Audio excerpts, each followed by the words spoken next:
When my mom's voice came through that voicemail, I knew something was wrong. She sounded scared, almost like she was trying not to cry. Her voice shook as she said, "If anyone asks, I'm still at work." Then the line went dead.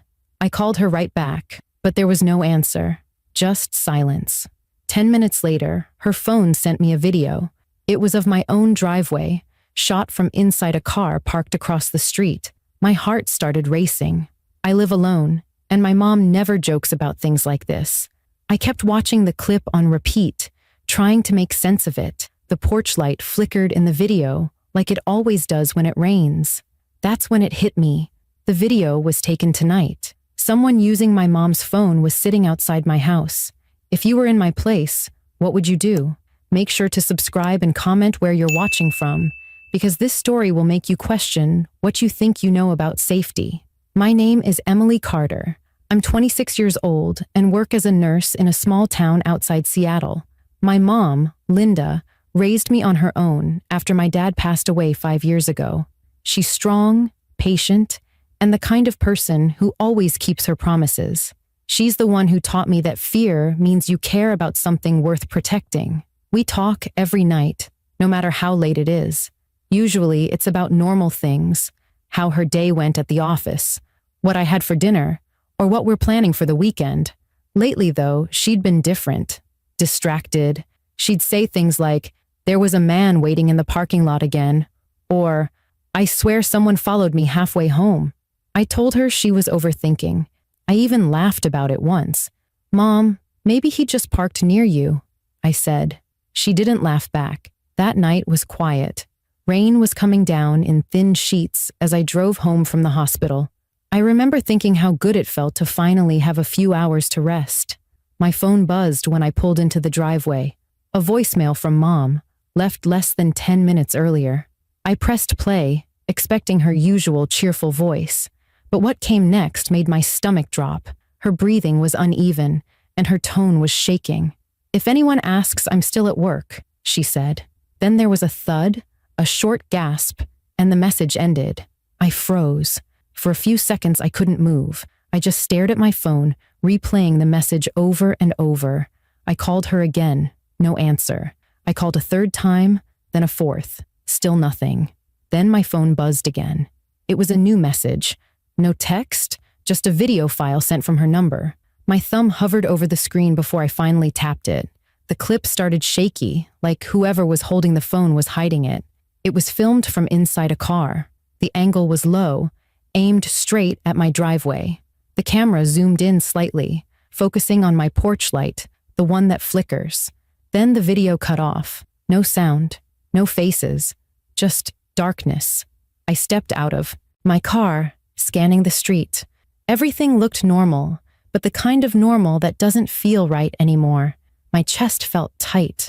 I tried calling again, whispering to myself, "Come on, Mom, pick up." Nothing. I didn't know it then, but that voicemail was a warning, and the video was only the beginning of something much darker. My hands were trembling as I replayed the video again. The rain outside had slowed to a drizzle, but the sound of it tapping against my windows felt louder than ever. I kept staring at the short clip, 7 seconds long, trying to find anything that could make sense of it. The porch light flickered. My mailbox was in frame. The camera panned slightly, and for a split second, I thought I saw the reflection of a face in the car's side mirror. My pulse quickened. Whoever sent this video wasn't trying to scare me. They wanted me to know they were there. I called Mom again, and when it went to voicemail, I left a message. "Mom, it's me. Please call me back. I'm scared." My voice cracked halfway through the sentence. I texted her right after. "Are you okay? Please tell me where you are." No response. I stared at the screen, willing the 3 little typing dots to appear, but they never did. I couldn't just sit there. I stepped outside, clutching my phone like a weapon. The air was cold, and the streetlights cast long shadows across the wet pavement. My heart raced with every step as I looked up and down the block. Everything was still, too still. Then I saw it. 2 faint headlights parked several houses down. My stomach dropped. It was my mom's car. I ran toward it, splashing through puddles. The engine was off, but the hazard lights blinked slowly, flashing red across the slick road. I hesitated before pulling the door handle. The driver's seat was empty, but her phone was lying face up on the passenger seat, the flashlight still on. The screen was smeared with fingerprints, and the camera app was open, recording in selfie mode. I stopped it with shaking fingers. The last frame was the same, my driveway. Whoever had filmed it had done it from right here, in her car. I called 911. The operator's voice was calm, practiced. "What's your emergency?" "My mom's missing," I said. "I just found her car near my house. Her phone's inside. Someone used it to film my driveway." "Stay where you are," she replied. "Officers are on their way. Do not go back into your house." But I couldn't help glancing back at my porch. The light flickered again, and for a second, I thought I saw movement behind the curtain of my living room window. I blinked hard, convincing myself it was nothing.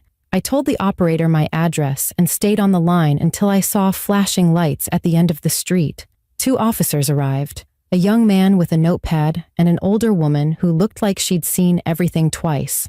They checked the car, took photos, and asked me a series of questions. When I last saw my mom, what she'd said, if she'd been acting strange. I told them about the voicemail, the video, the man she said had been following her. The female officer frowned slightly, but didn't say anything. When she finally spoke, her tone was careful. "We'll file a missing persons report and check the office she works at. For now, lock your doors and don't open them to anyone." It was supposed to make me feel safe. It didn't. After they left, I sat on the couch with my knees pulled close, my mom's phone beside me. I tried to unlock it, but it asked for a password I didn't know. I noticed one unread text notification from an unknown number, sent just before the video. "Stop asking questions. She's fine as long as you stay quiet." My chest tightened. Whoever this was, they had her. I thought about calling the police again, but something told me to wait. If they had her phone, they might be watching me. I turned off all the lights in the house and peeked through the blinds. The street looked empty. No more headlights, just darkness. Then, out of nowhere, the motion light in my backyard turned on. I froze. My breath caught in my throat.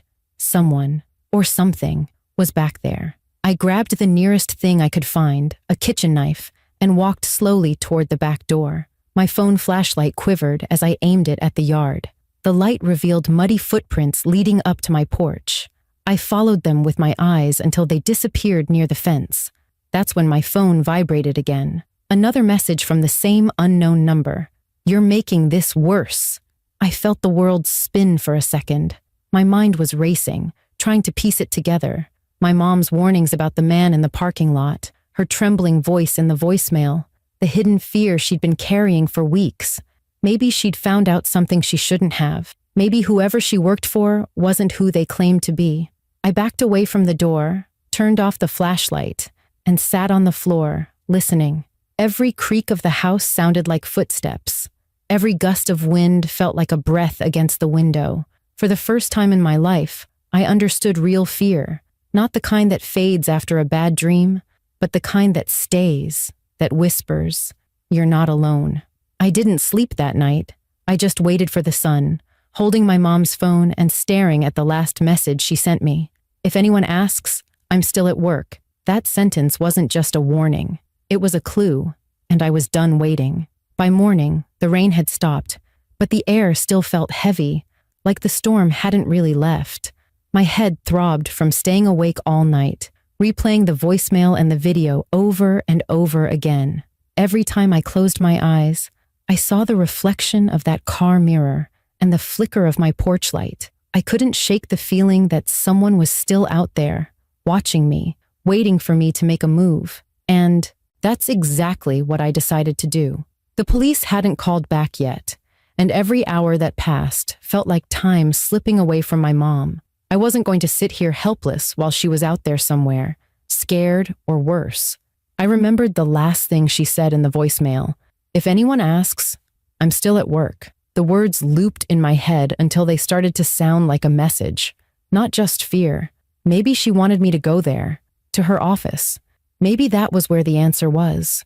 I threw on a hoodie and grabbed my car keys. My stomach churned with nerves as I locked the front door behind me. The morning light made everything look normal again. The wet streets, the sound of birds, the faint smell of rain, but it all felt wrong. My mom's car was still parked 2 houses down, and the sight of it gave me chills. It looked like a shell now, like something bad had already happened there. The drive to her office was only 15 minutes, but it felt endless. My heart raced every time a car followed too close behind me. I kept checking the rearview mirror, half expecting that same black sedan I'd seen the night before. The streets were mostly empty since it was still early, and that quiet only made my thoughts louder. What if she was still there? What if I found something I wasn't supposed to? When I reached the building, the parking lot was almost empty. My mom's silver keychain still hung from the front door's lock. That was the first sign something wasn't right. I stepped inside slowly, calling out her name. "Mom? It's Emily."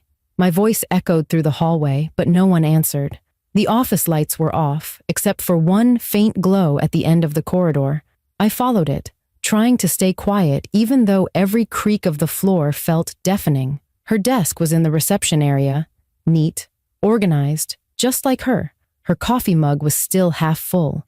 The computer was on, the screensaver flickering. I ran my fingers over her notepad, searching for anything unusual. That's when I saw it. A small, sticky note tucked under her keyboard. It said only one thing: Room 14. I didn't even know there was a Room 14. The office had only a handful of numbered rooms, most used for storage or archives. I followed the hallway until I found the last door on the right. The number had been scraped off, but there were faint marks where the metal tag used to be. My heart pounded as I turned the handle. It was locked. I looked around and saw a set of keys on a filing cart nearby. One of them was labeled maintenance. I grabbed it and tried it on the door. It clicked open. The room was small, dark, and smelled like dust and old paper. The walls were lined with metal cabinets, all labeled with old case files and boxes of documents. A single lamp sat on a table in the corner, left on, illuminating a pile of folders. I stepped closer and saw the name Harper Real Estate stamped across several of them. That was one of the law firm's biggest clients. I opened the top folder and froze. Inside were bank records, signed contracts, and handwritten notes, all pointing to illegal transactions, fake accounts, and money transfers to shell companies overseas. My mom had found something she shouldn't have. That's why she was being watched. That's why she left the voicemail. She wasn't hiding from random danger. She was hiding from people she worked for. I heard a sound behind me, a door creaking open down the hall. My whole body went cold. I quickly stuffed the folder into my bag and turned off the lamp. The footsteps were slow, deliberate, getting closer.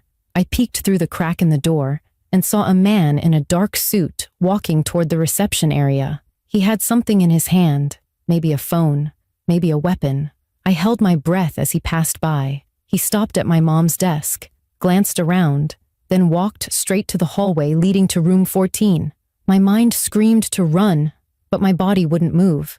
I waited until he turned his back, then slipped quietly out of the room and down the emergency exit stairs. My footsteps echoed as I descended, every muscle tight with adrenaline. I could hear the faint sound of his shoes above me. He knew someone had been there. When I pushed open the exit door, the sunlight hit me like a slap. I ran to my car and locked the doors, breathing hard. My phone buzzed in my pocket. A text from an unknown number again. This time it said, "You shouldn't have gone there." I threw the phone onto the seat, hands shaking. That was it. This wasn't about fear anymore. This was about truth. My mom had been silenced because she discovered something powerful people wanted buried. But now they knew I knew. I started the car and drove away from the office as fast as I could. I didn't know where I was going, but I knew one thing for sure. I wasn't stopping until I found her. The folder I took from room 14 sat on the passenger seat beside me, its papers shifting every time I turned a corner. I gripped the steering wheel so tightly my knuckles turned white. My mom wasn't missing by accident. She was taken because she knew something she shouldn't have. My gut screamed that if I didn't move fast, I might never see her again. I drove with no real plan, just following instinct. The police wouldn't understand. They'd take the folder, open an investigation, and drown everything in paperwork. My mom didn't have time for that. I pulled over into a grocery store parking lot and opened the folder again. Inside were pages of financial statements, handwritten notes, and photos of people I didn't recognize. One document had my mom's initials next to it, LC, in a note that read, "Ask Linda to shred originals." My heart dropped. She must have found evidence of what they were hiding, and instead of destroying it, she'd saved it. That meant someone at the firm realized she knew too much. I scanned every page until one name stood out, Alan Pierce, head of operations. I remembered my mom mentioning him once, saying he was the kind of man who smiles too easily. I searched his name on my phone. His address came up right away. He lived just a few miles from the office. It was reckless, but I didn't care. I started the car and headed straight there. The neighborhood was quiet, upscale, every house with a perfect lawn and shiny car in the driveway. Alan's place was the biggest one at the end of the street. His lights were on even though it was barely 7 a.m. I parked down the block and watched for a minute. A black sedan, the same kind I'd seen near my mom's office, was parked out front. I felt fear crawl up my throat, but something deeper pushed me forward. I couldn't leave without trying. I slipped out of the car and crept toward the house, staying close to the hedges. Through the front window, I saw movement. 2 men, one pacing, the other sitting on the couch. The man standing had a phone to his ear. I couldn't hear much, just fragments. No, she went to the office. Yes, the daughter. My stomach twisted. They were talking about me. I pulled out my own phone and hit record, holding it close to the cracked window. The second man spoke, his voice low and impatient. "We should have finished it last night. She's still alive. The longer we wait, the messier this gets." The pacing man responded. "Alan said to wait. The files are missing. Until we get them, we don't touch the girl." I backed away slowly, my mind racing. My mom was alive. They had her somewhere, but they were waiting. Because I had the files. I had leverage. Just then, a floorboard creaked behind me. Before I could turn, someone grabbed my arm. I spun around, screaming, and came face to face with Alan Pierce himself. He looked nothing like I imagined. Calm, composed, with the cold smile of a man who never lost control. "Emily," he said quietly, "you shouldn't be here." I tried to pull free, but his grip tightened. "Where is she?" I demanded. "Where's my mom?" His smile faded slightly. "She's safe, for now, but you have something that belongs to us." His eyes flicked toward my bag. "Give it to me, and this all ends." I felt a surge of defiance. "You hurt her," I said, my voice shaking. "And I'll make sure every name in that folder goes public. I recorded you." His jaw tightened. For the first time, I saw fear in his eyes. He lunged forward, trying to grab the bag, but I kicked him hard and ran. He shouted, and the 2 men from inside came rushing out. I sprinted across the yard, clutching the folder to my chest, hearing footsteps pounding behind me. My car was halfway down the block. I threw myself inside and locked the doors just as one of them reached for the handle. Tires screeched as I floored the gas. My hands shook so violently I could barely steer. I glanced in the mirror. They were chasing me. I turned onto the main road, speeding toward the nearest police station. My phone buzzed. A new message appeared from my mom's number. "Storage unit. Blue door. Hurry." I didn't think twice. I turned the car around and headed for the industrial area near the edge of town. My mom used to rent a small storage unit there years ago. Maybe she still had it. My heart pounded as I pulled into the lot, gravel crunching beneath my tires. I scanned the rows until I saw it. A blue door with the number 37 painted on it. I jumped out, unlocked the latch, and pulled it open. Inside, in the dim light, my mom was sitting on the floor, her wrists tied with rope, her face pale but alive. "Mom!" I rushed forward, cutting her loose with a small pocket knife I'd kept in the car. Tears filled her eyes. "Emily," she whispered, voice weak but steady. "You shouldn't have come." I held her close, shaking. "I found the files. They know I have them." She looked at me, fear flashing across her face. "You have to get out of here before—" Headlights swept across the unit. A car was pulling in. My heart jumped. It was them. I grabbed my mom's hand and pulled her toward the back exit. The door was rusty, half broken, but it gave way. We ran through the alley behind the storage buildings, stumbling through puddles and mud. I could hear footsteps chasing us and voices shouting, "Stop! You're making this worse!" We ran until we saw another pair of headlights. This time, red and blue, police sirens. The officers I'd spoken to earlier must have tracked my call. The men froze, realizing it was over. They tried to run, but within seconds, they were surrounded. One officer rushed to help my mom, while another approached me. "Are you hurt?" he asked. I shook my head, barely able to speak. My mom leaned against me, whispering, "I told you to stay quiet so you'd be safe." I squeezed her hand. "You taught me to stand up when something's wrong." As the officers arrested Alan and his men, the folder lay open on the hood of a police car, its secrets exposed under flashing lights. My mom watched as they led him away, her eyes filled with exhaustion and relief. For the first time in 2 days, I let myself breathe. That night, as we sat in the hospital waiting room, my mom smiled faintly and said, "You didn't just save me, Emily. You stopped them." I looked at her and realized something I'd never forget. Courage isn't the absence of fear. It's moving forward even when every part of you wants to run. And that's exactly what we did. The world looked different the next morning. The storm had finally passed, leaving the streets washed clean and silent. For the first time in what felt like forever, the sun was out. I sat in a hospital room beside my mom's bed, watching her breathe. The faint rhythm of the heart monitor was the most comforting sound I'd ever heard. She was safe now, alive, resting, and finally free from the fear that had haunted her for weeks. But the peace in that room felt fragile, like it could shatter at any moment. The police had taken Alan Pierce and his men into custody before dawn.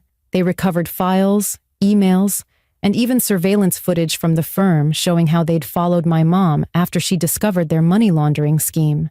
They'd been using her to move forged documents, thinking she was too trusting to question it. But she did question it, and when she realized the truth, she secretly copied the evidence onto her own drive. That's when the threats started. The night she left me that voicemail, she was on her way to turn the files over to the police. She must have known they were watching her, so she sent that message as a warning, disguised as confusion. When I told her everything that happened, how I'd found her car, the folder, and the men's house, she cried for the first time since I was a child. She kept apologizing, saying she never wanted me involved. I held her hand and said, "You didn't put me in danger." They did, and they picked the wrong family. She smiled faintly through her tears, whispering, "You sound like your father." Over the next few days, detectives came in and out of the hospital room, asking questions and taking statements. Every time they left, my mom looked more exhausted. She wasn't afraid anymore, but she carried the weight of everything that happened. I could see it in her eyes, the sleepless nights, the guilt, the fear that someone might still come for her. I tried to lighten the mood, joking about how her voicemail should win an award for most terrifying message ever sent. And for the first time in days, she laughed. That sound made me realize how close I'd come to losing her. When she was discharged, we didn't go back home right away. The house didn't feel safe yet. The police were still combing through the area, and I wasn't ready to sleep in that place knowing someone had filmed my driveway just hours before everything began. We checked into a small motel outside of town, just a cheap place with flickering lamps and a view of the highway. But to me, it felt like the safest spot on earth because she was there beside me. That night, I couldn't sleep. I kept thinking about everything that had happened. The voicemail, the car, the folder, the chase. It all felt unreal, like a nightmare I couldn't wake up from. But then I realized something. It wasn't just about what happened to us. It was about what my mom had done. She refused to look away when she saw something wrong, even though it cost her everything. That kind of courage isn't loud or dramatic. It's quiet. It's the kind that keeps you alive. The next morning, I went to the police station to hand over the original files from the folder. I wanted this story to be over, to make sure the right people faced justice. When I stepped inside, one of the detectives I'd spoken to earlier looked up and smiled. "You did good, Emily," he said. Because of you, we have enough to shut down that entire network. Hearing that didn't feel like victory. It felt like closure. Later, my mom and I visited my dad's grave. It had been years since we went together.